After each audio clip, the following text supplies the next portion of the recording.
most pivotal and the fuel behind every empire is capital and finances. To teach us how to make our capital work seamlessly for us, we, ladies and gentlemen, have a financial wizard among us, the best-selling author and a corporate mentor. Please give it up for the Director of Lambkin Finances and Management Services, the renowned Dr. Anil Lamba on stage. Can we all give it up for him, everyone? So good evening, such a pleasure to be here. What an amazing venue. Let's begin. Tell me, if I ask you to describe the business of this company, how would you describe it? Chances are you might say they are in the business of manufacturing automobiles. What business is this company in?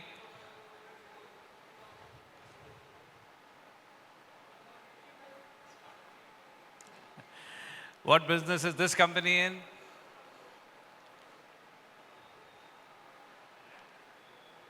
Guys, if you said Tata Motors is in the business of making automobiles, or Hilton is in the business of hospitality, or Wipro is in the business of making software, those answers are absolutely wrong. All these three names that I put over here are actually in the same business. And never to forget, the business of running a business enterprise is to make profit. Their methods are different. Tata Motors does it through automobiles and Hilton does it through hospitality. But the single objective of starting a business is to make profit. And you know what? Profit is not in the product. We think it is. I know people coming into a lot of money, wanting to start a new business, they spend months trying to figure out what should we get into. Should we get into real estate? Should we get into hospitality? Because the thinking is profit is in the product. Folks, if that was true, then two people starting the same business, investing the same money, should always be making the same profit. It'll never happen. Pick up any two. Pick up two hotels. Pick up two airlines. Investment could be same. Activity could be same. Pricing could be same. But it is possible one of them makes a profit and the other one makes a loss. Profit depends upon your finance management. This statement, of course, would make far more sense if I got a chance to spend several hours with you at the end of that session. Another question I want to ask before I continue is, how many of you sitting over here are non-finance people? Wonderful, wonderful. Many hands are up. Once again, absolutely the wrong answer. When I ask you how many of you are non-finance people, not a single hand should have gone up. Now that raises an interesting question. You are saying you are non-finance. I am saying you should not say so. Problem seems to be in the definition. How you are defining who a finance person is and how I seem to be defining. So guys, what do I mean when I say everybody is a finance person? None of you are non-finance. Tell me, who is a finance person? What is the job of a finance person? Is it the job of a finance person to track financial information, to collect financial data, to record that data, to collate that data, to present that data in the form of financial statement like profit loss accounts and balance sheets? Is that the job of the finance person? Answer is no. That is the job of the accounts person. So had my question been, how many of you are non-accounting professionals, then if your hands had gone up, I would have agreed with you. But folks, if collecting, recording, presenting financial information is not finance management, then what is finance management? I'm going to give you my definition now. I think finance management is merely the ability on the part of every individual in the organization. You could be the business owner or you could be working in a company. You could be in charge of maybe sales, you could be in charge of production, you could be in charge of HR, you could be in charge of procurement. Every action that you take during the day has a financial implication, and the ability to understand what that is finance management. And what do I mean, guys? Ability to understand the financial implication of your action. You must understand how your action impacts the organization's bottom line. And why should everybody understand that? So that as far as possible, every individual should be doing those things by which the bottom line becomes stronger and avoid doing things that hurt the bottom line. Folks, if this is what finance management is, then I think every individual in the organization whose actions have the power to affect the bottom line is a finance person. Now you ask any assembled group of audience, how many of your actions affect your company's bottom line? I hope all hands will go up. Then when people like you say, I'm a non-finance person, I kind of interpret that answer to be, you are saying, I don't care how my actions will affect my company's bottom line. But that's ridiculous. You should be doing nothing without first ensuring, are you strengthening that number or are you hurting that number? Do everything that strengthens it, do nothing that hurts it. Let's take a simple example. Let's say there's a salesperson out on the field. Typically, a salesperson will say, I'm a non-finance person. Let's give the person a product. Let's say he's selling laptops. This sales guy bumps into a potential customer. Customer asks him, how much is your laptop for? For argument's sake, let us say, he says 100,000 rupees. This customer says, I'm starting a new IT services company. I want 1,000 pieces of this kind of a laptop. But my budget is not 100,000. I can't go beyond. Put any number, 80,000. What offer is being made to the salesperson?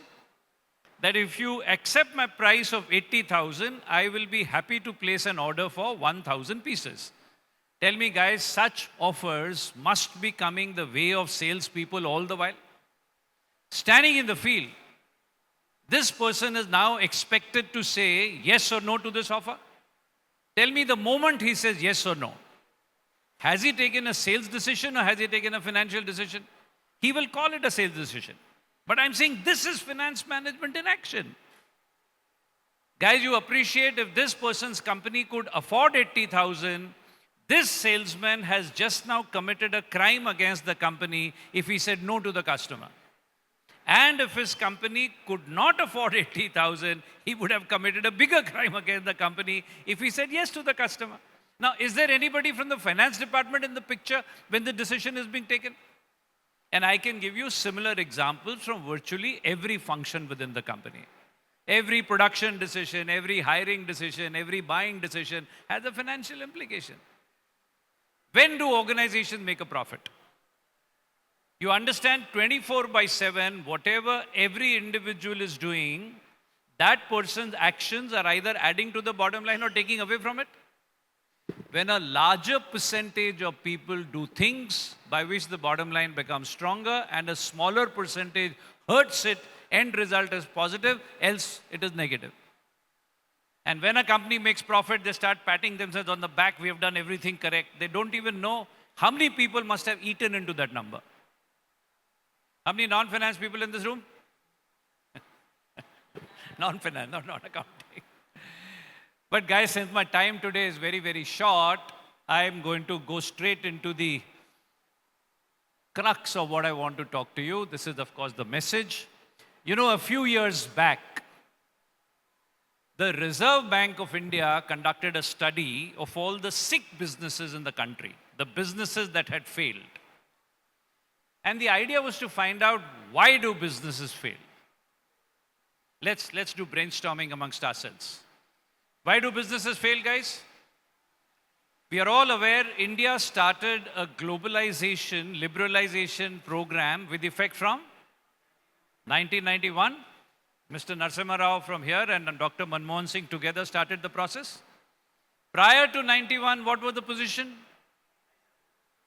Absolutely. We were not an open country. What do I mean by that? No foreign company could decide, come on, let me go to India and set up shop. Impossible. Forget foreign company, even a domestic company could not. Forget setting up a business, even if you wanted to expand, you had to take God knows 120 licenses. So we were living under what is known as license Raj. What is the result of that? What is the consequence? Consequence was, if you wanted to drive a car, how many options did you have? Fiat and Ambassador.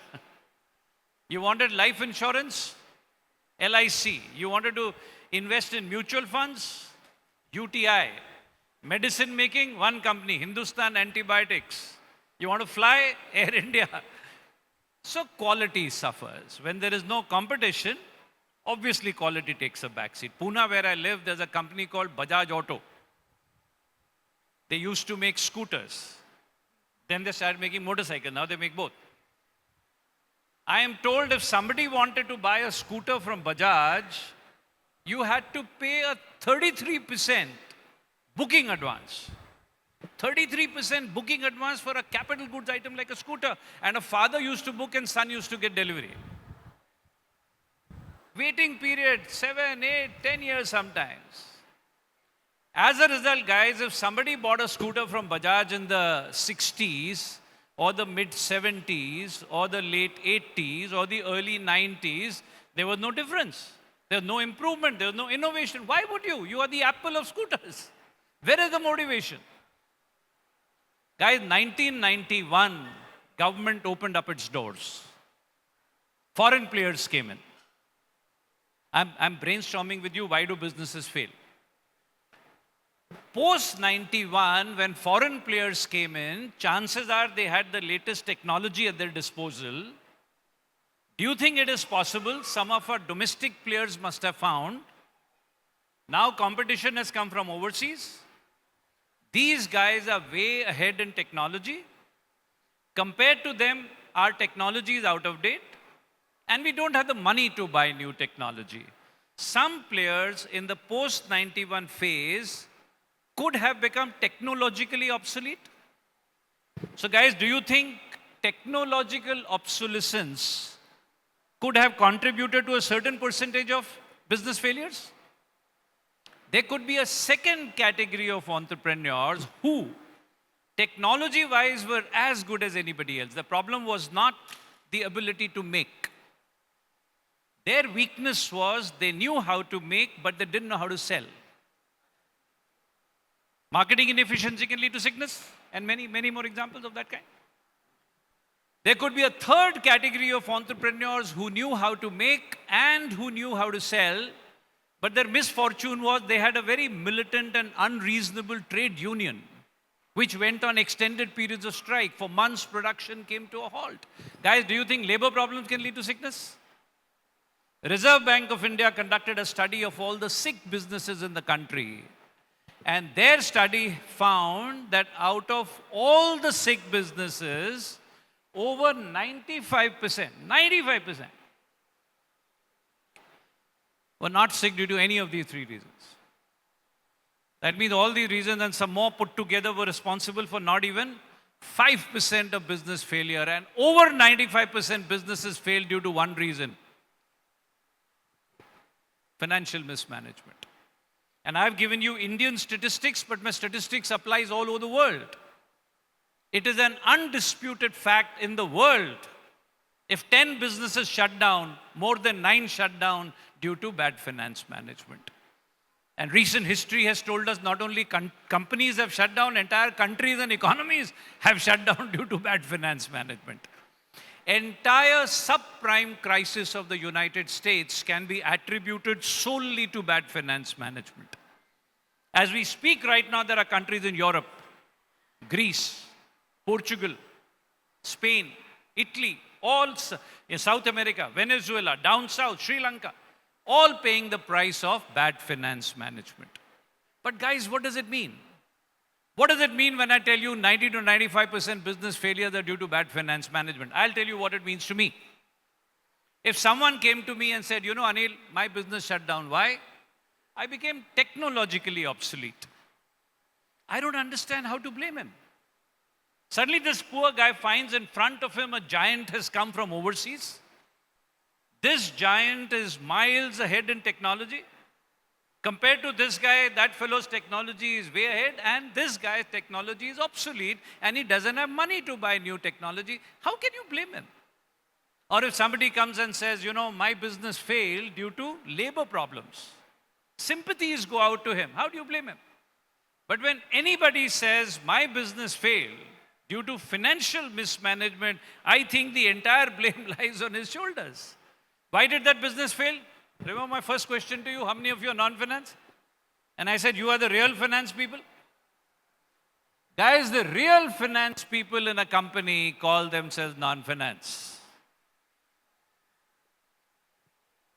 And the finance guys are not in the picture when real finance management is happening. After the rest of the organization has finished doing what they are doing, then people like me, so-called finance professionals, come into the picture. We do a post-mortem and tell you whether the company has made a profit or not. I'm trying to tell you, the people who call themselves non-finance are the ones whose actions generate profit. The people you call as finance, their actions calculate the profit. Tell me, who should you call as the real finance people? The ones who generate or the ones who calculate? And because people don't understand this, the price paid is 9 out of 10 businesses in the world that fail due to bad finance management. So when I'm addressing groups of corporates or founders, and I go on and on and on how important finance management is, what a price we pay for bad finance management, and therefore, what is required in every organization is the practice of good finance management. So chances are the next question they will have for me is, okay, Anil, we are convinced finance management very important. And we agree in our organization, good finance management will only happen provided everybody says, my finance management is good. So your next logical question will be, so Anil, can you tell us what is good finance management so that we can start practicing from tomorrow? Guys, answer to this question can either be, you know, it takes years to learn. Finance is a huge subject. But I used to then feel the unfairness of it all. What am I doing? I'm first communicating to you how important the subject is. I am perhaps creating in you a desire that I'm willing to take the effort to learn. And when you say I'm willing and I'm ready, I say, I'm sorry, I have no answers for you. I used to wonder, can I give you a magic formula? You want to practice good finance management from tomorrow? Here is a magic formula. Do this and good finance management will happen. So what I have done is I have condensed the essence of good finance management and I present it in the form of 2 rules. Let's call them the 2 golden rules of good finance management. My complete conviction is you understand these 2 rules. You internalize these 2 rules. If you promise me never to violate these rules, I will promise you most problems that others suffer from on account of bad finance management, you will not. So any of you who are business owners, this is probably absolutely critical for you. Rest of you also, it is important. So quickly, in the limited time, I'm going to give you these 2 rules in a nutshell. I will not be doing justice because each rule needs to be discussed for 2 to 3 hours. That time we don't have. So I will give you both the rules in a nutshell. But to understand these 2 rules, you must have a working knowledge of a balance sheet. Do you guys know balance sheet a little bit? What are the 2 sides of a balance sheet? One is called liability, the other is called asset. What are liabilities? What do they represent? Liabilities represent where the money came from. Where does money come from, guys, in any business? Partially the owners contribute. Oops. Is there a pointer here? Okay. Partially the owners contribute, which is called capital. Partially outsiders give it to you, called loans. Owners contribute when they invest the money. And when they earn the profit, they could take it home. But sometimes they leave the profit back. That appears as reserves. Outsiders give you loans in cash, but sometimes you don't have to borrow money. You can go to a raw material supplier and say, give me raw material, I'll pay you next month. They give you loans in kind. That appears as current liabilities, okay? So liability side tells you where the money came from. And asset side tells you what you did with the money. You partially used it to buy infrastructure represented by fixed assets. And you can't afford to finish all your money in buying infrastructure alone. After that, you must have money for working capital. Working capital is represented by current assets, right? So this is the balance sheet. Now, what are these two rules? First rule says, if left-hand side of the balance sheet represents sources and the right-hand side represents uses, business owners in the room, listen very, very carefully. You must always remember that out of all the sources of money, none are free. Money is not free, sources come at a cost. But you may say, okay, so what if sources have a cost? Because what did we do with these sources? We went and deployed them there.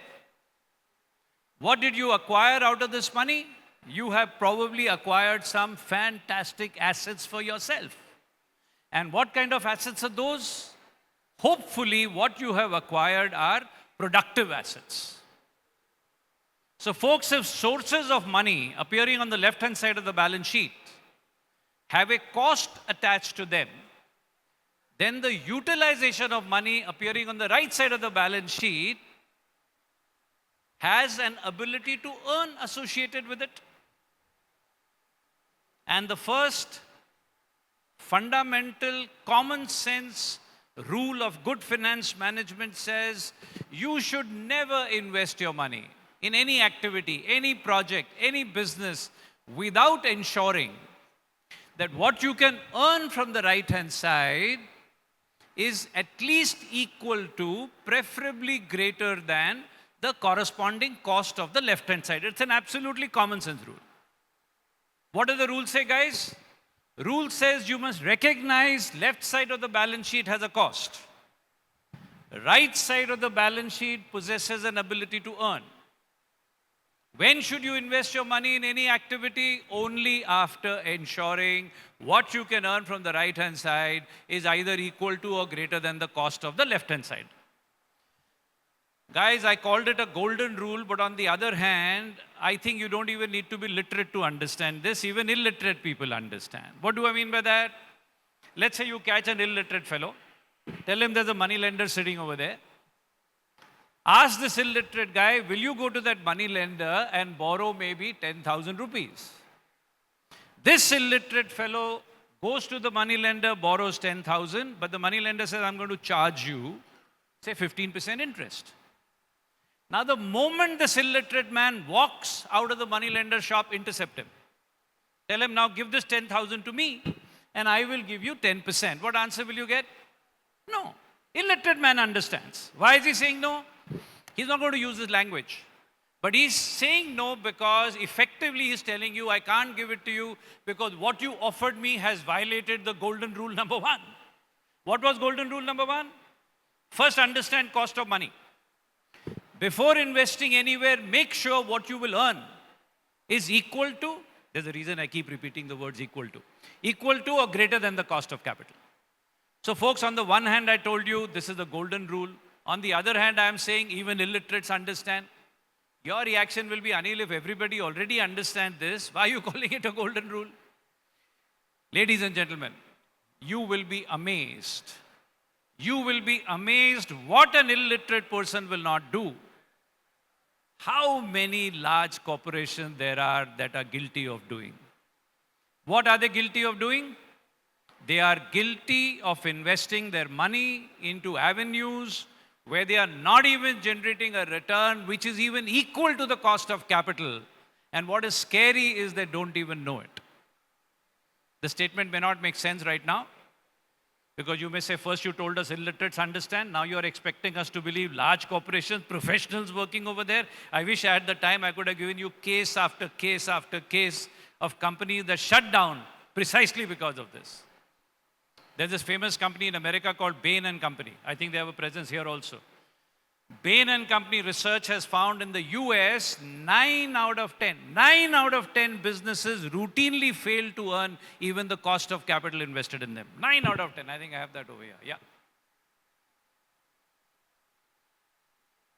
How it happens, some other day I'll tell you. So folks, you went to this illiterate fellow. You said, give me that 10,000, I will give you 10%. What answer did you get? No. Why not? He said, I'm paying 15. How can I give it to you at 10? Let's say you tell him, okay, I understand. You're paying 15. I'll be happy to give you 20%. Can he give it to you now? Is this investment opportunity satisfying rule 1?